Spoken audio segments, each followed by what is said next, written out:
भारत का इतिहास हजारों साल पुराना है और यह इतना महान है कि सभी भारतीयों को इसका हिस्सा होने पर गर्व होता है। भारत वही देश है जहां लोग गर्व से अपने इतिहास का दावा करते हैं, जिसमें महाभारत और रामायण जैसे महाकाव्य शामिल हैं, जिनमें ज्ञान के समृद्ध संग्रह, भव्य बुनियादी ढांचे, विशाल धन और कई मंदिरों का उल्लेख है। हालांकि मुगलों और ब्रिटिश साम्राज्य के सदियों पुराने आक्रमण और नियमों के कारण कई मंदिर विलुप्त हो गए या नष्ट हो गए। इससे भी दुखद बात यह है कि मंदिरों को न केवल नष्ट कर दिया गया बल्कि मस्जिदों में बदल दिया गया। वे स्थान जो कभी प्राचीन संस्कृत, संगीत, प्रार्थनाओं और मंत्रों से गूंजते थे, आज वहां हिंदू धर्म का नामो निशान भी नहीं है। भारत में मुस्लिम शासन ने मंदिरों और ज्ञान केंद्रों के मामले में भारत के कुछ सबसे कीमती खजाने को लूट लिया। ऐसा कहा जाता है कि लगभग 3000 मंदिरों को या तो नष्ट कर दिया गया और खंडहर बना दिया गया या उनका उपयोग इस्लामी दरगाहों, मस्जिदों, खानकाहों, मज़ारों, मकबरों आदि के निर्माण के लिए किया गया। आज हम लेकर आए हैं उन हजारों में से 10 ऐसे लोकप्रिय मंदिरों की सूची, जिन्हें मस्जिद में परिवर्तित किया गया है।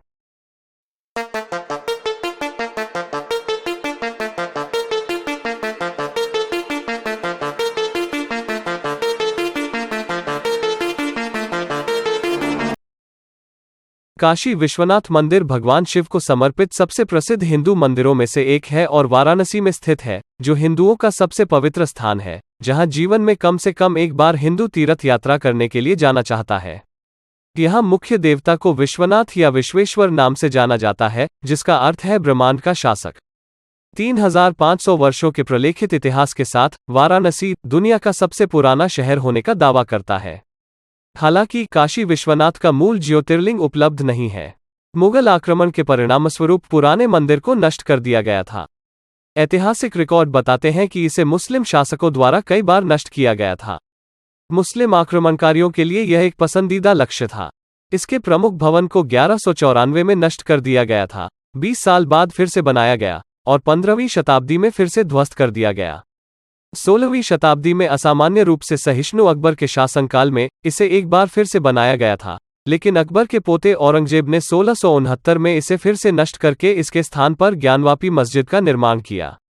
वर्तमान मंदिर 1780 में मराठा रानी अहिल्याबाई होलकर द्वारा मस्जिद से कुछ फीट की दूरी पर बनाया गया था।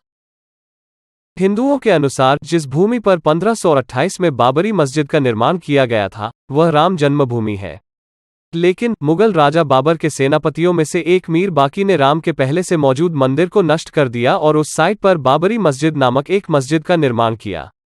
कुछ लोग कहते हैं कि अयोध्या में भगवान राम के मंदिर को बाबर ने ढहा दिया था, लेकिन कुछ का मानना है कि मंदिर को पिछले इस्लामी शासकों ने नष्ट कर दिया था क्योंकि मस्जिद की संरचना उस युग से संबंधित नहीं है।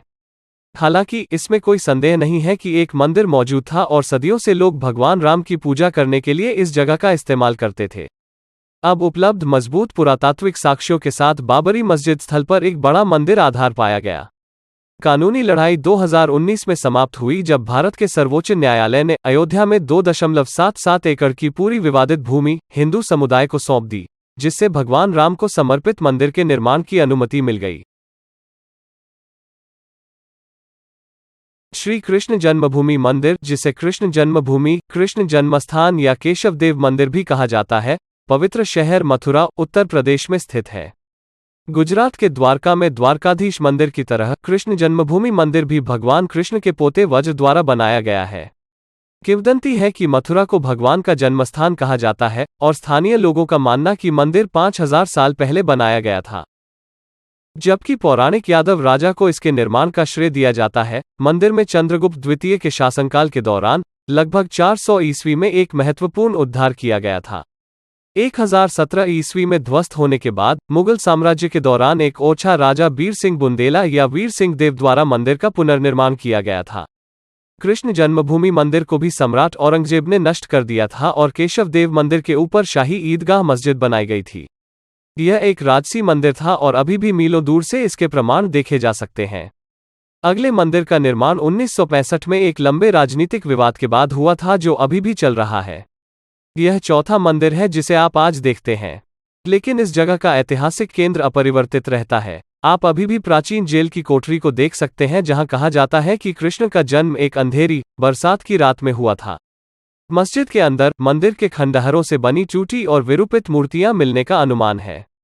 यहाँ एएसआई द्वारा स्थापित पत्थर है जो गर्व से इस तथ्य को बताता है कि यह स्थल वास्तव में मंदिर के खंडहरों द्वारा बनाया गया था। गुजरात के पाटन जिले के सिद्धपुर में रुद्र महालय का एक खंडहर मंदिर परिसर स्थित है। सरस्वती नदी के तट पर स्थित सिद्धपुर एक प्राचीन पवित्र शहर है। सिद्धपुर शहर का नाम गुजरात के शासक सिद्धराज जयसिंह के नाम पर पड़ा है, जिन्होंने 12वीं शताब्दी ईस्वी में एक भव्य रुद्र महालय मंदिर का निर्माण कराया था। मूलराज सोलंकी द्वारा रुद्र महल का निर्माण 943 ईस्वी में शुरू किया गया था और 1140 ईस्वी में सिद्धराज जयसिंह द्वारा पूरा किया गया था। 1410 से 1444 के दौरान अलाउद्दीन खिलजी द्वारा और बाद में अहमद शाह प्रथम ने इस मंदिर को ध्वस्त कर दिया और इसके कुछ हिस्से को संयुक्त मस्जिद में बदल दिया। 10वीं शताब्दी में गुजरात के सोलंकी वंश के संस्थापक मूलराज सोलंकी ने रुद्र महल मंदिर का निर्माण शुरू किया था। स्थानीय लोककथाओं के अनुसार मूलदेव के अपराध बुढ़ापे के दौरान उनके दिमाग पर भारी पड़े। अपने बुरे कर्मों से छुटकारा पाने के लिए उन्होंने रुद्र महालय का निर्माण किया, लेकिन अज्ञात कारणों से निर्माण अधूरा रह गया। सिद्धराज जयसिंह ने 12वीं शताब्दी के दौरान मंदिर परिसर की स्थापना की और यह सिद्धपुर का प्रमुख मंदिर परिसर बन गया। 1296 ईस्वी में मुगल राजा अलाउद्दीन खिलजी ने उलुग खान और नुसरत खान जलेसरी के अधीन एक मजबूत सेना भेजी, जिन्होंने मंदिर परिसर को नष्ट कर दिया। मंदिर को और ध्वस्त कर दिया गया और पश्चिमी भाग को मुजफ्फरिद वंश के अहमद शाह प्रथम द्वारा जामी मस्जिद में परिवर्तित कर दिया गया। भोजशाला माता सरस्वती का प्राचीन मंदिर है। मंदिर का निर्माण 1034 ईस्वी में शक्तिशाली हिंदू राजा राजा भोज द्वारा किया गया था, जिसका साम्राज्य राजस्थान से लेकर ओडिशा और मध्य प्रदेश से लेकर महाराष्ट्र तक फैला था। माता सरस्वती का यह मंदिर मध्य प्रदेश के धार जिले में स्थित है, जो राजा भोज की राजधानी थी। भोजशाला हजारों छात्रों और विद्वानों का घर था और यह शिक्षा का मुख्य केंद्र था। इस्लामिक हमले की प्रक्रिया हमले से 36 साल पहले शुरू हुई, जब 1269 ई में कमाल मौलाना नाम के एक मुस्लिम फकीर ने मालवा में प्रवेश किया। उन्होंने विश्वासघाती तरीकों का इस्तेमाल किया और कई हिंदुओं को इस्लाम में परिवर्तित कर दिया। उसने 36 वर्षों तक मालवा क्षेत्र की विस्तृत जानकारी एकत्र की और उसे अलाउद्दीन खिलजी को सौंप दिया। भोजशाला पर सबसे पहले 1305 ई में कुख्यात और क्रूर मुस्लिम आक्रमणकारी अलाउद्दीन खिलजी ने हमला किया था। लड़ाई में हिंदू राजा राजा महाकाल देव और उनके सैनिकों के बलिदान के बाद खिलजी ने भोजशाला में 1200 हिंदू छात्रों और शिक्षकों को मार डाला, क्योंकि उन्होंने इस्लाम में परिवर्तित होने से इनकार कर दिया था।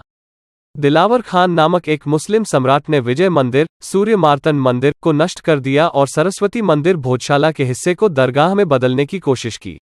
आज मुसलमान इसी विजय मंदिर में नमाज अदा करते हैं और अब यह साबित करने के लिए साजिश रची जाती है कि यह वास्तव में लाट मस्जिद नाम की दरगाह है। फिर महमूद शाह ने भोजशाला पर आक्रमण किया और उसे दरगाह में बदलने का प्रयास किया। उन्होंने सरस्वती मंदिर के बाहर की जमीन पर कब्जा कर लिया और कमल मौलाना की मृत्यु के 204 साल बाद कमल मौलाना मकबरा बनवाया। इसी आधार पर यह साबित करने की साजिश रची जाती है कि भोजशाला वास्तव में दरगाह है। 12 मार्च 1997 से पहले हिंदुओं को दर्शन करने की अनुमति थी, लेकिन पूजा करने की अनुमति नहीं थी।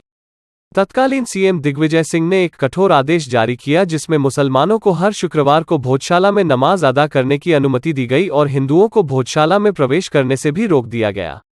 हालांकि हिंदुओं को अब वसंत पंचमी पर केवल एक दिन भोजशाला में प्रवेश करने और पूजा करने की अनुमति है।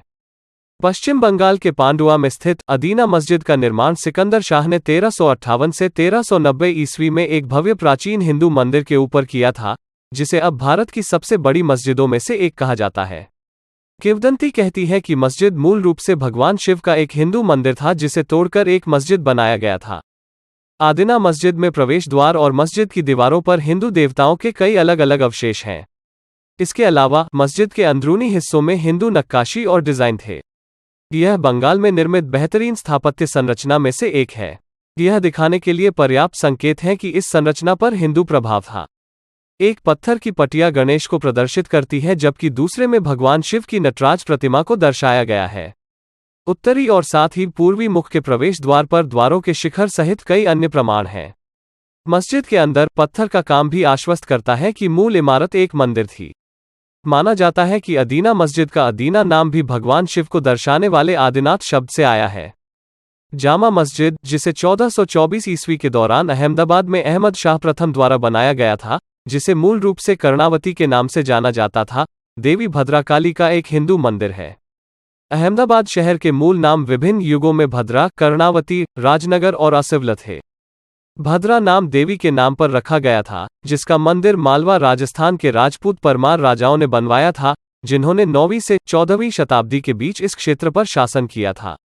चांदी की महीन कारीगरी, कमल के फूलों और लताओं, मंडलों, हाथियों, कुंडलिनी का प्रतिनिधित्व करने वाले कुंडलित नागों, खगोलीय नर्तकियों और घंटियों की नक्काशी को मंदिर परिसर के 100 स्तंभों पर उकेरा गया है। यदि यह मूल रूप से सामूहिक प्रार्थना के लिए बनी मस्जिद होती, तो बीच में इतने सारे स्तंभ होने का कोई उद्देश्य नहीं होता। अधिकांश स्तंभ विशुद्ध हिंदू मंदिर शैली में उकेरे गए हैं। मस्जिदों में बड़े हॉल या खुले स्थान होते हैं जहां कई लोग एक बार में नमाज पढ़ सकते हैं। स्तंभ नमाज अदा करते समय बाधा उत्पन्न करते हैं, जबकि कई हिंदू मंदिर स्तंभ आमतौर पर पुराणों और वेदों जैसे इतिहास की कहानियों से उकेरे जाते हैं। मूल भद्रा किला आज भी विकृत रूप में मौजूद है।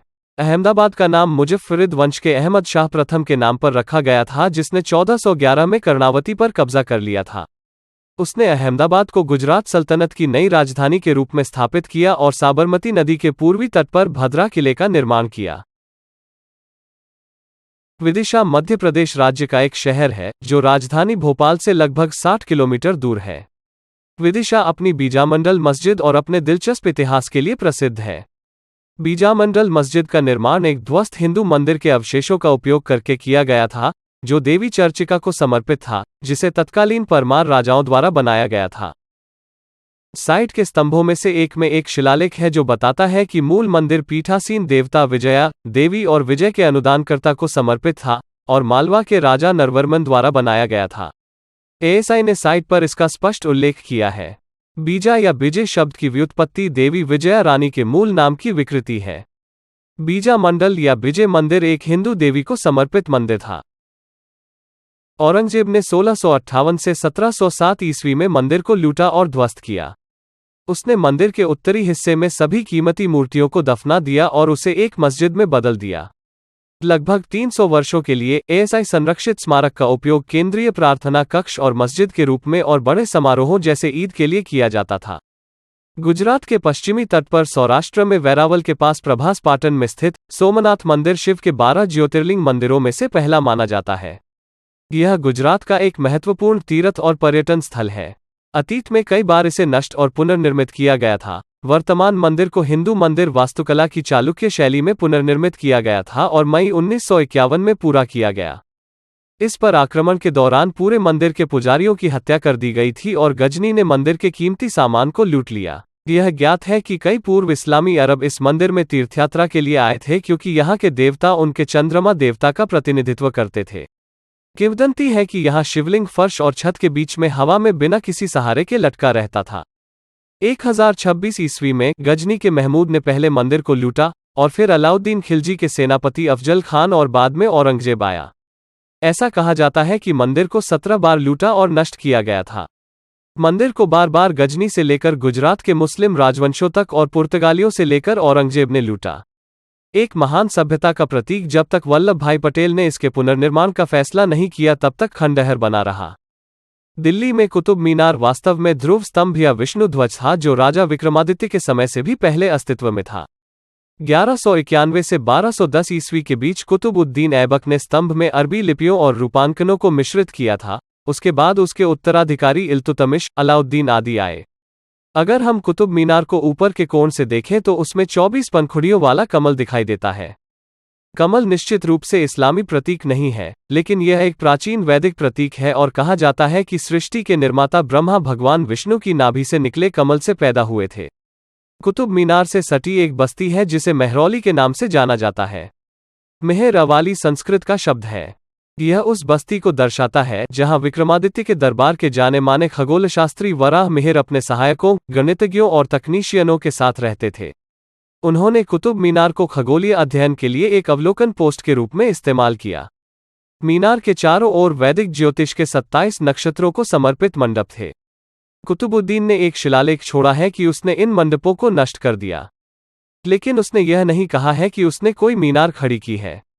तबाह हुए मंदिर का नाम बदलकर कुव्वत उल इस्लाम मस्जिद कर दिया गया। कुव्वत अल इस्लाम का निर्माण कुतुबुद्दीन ऐबक ने पृथ्वीराज चौहान द्वारा बनाए गए हिंदू मंदिर को ध्वस्त करके किया था। मस्जिद की शिलालेख पर दावा और कुतुब मीनार परिसर में हिंदू देवी देवताओं की मूर्तियां वो प्रमुख वजह है जो हिंदू संगठनों को यहां पूजा पाठ की मांग के लिए प्रेरित करती है। ऐसी ही ज्ञानवर्धक और मजेदार वीडियोस देखने के लिए हमारे चैनल को सब्सक्राइब करें और बेल आइकॉन को प्रेस करना ना भूलें।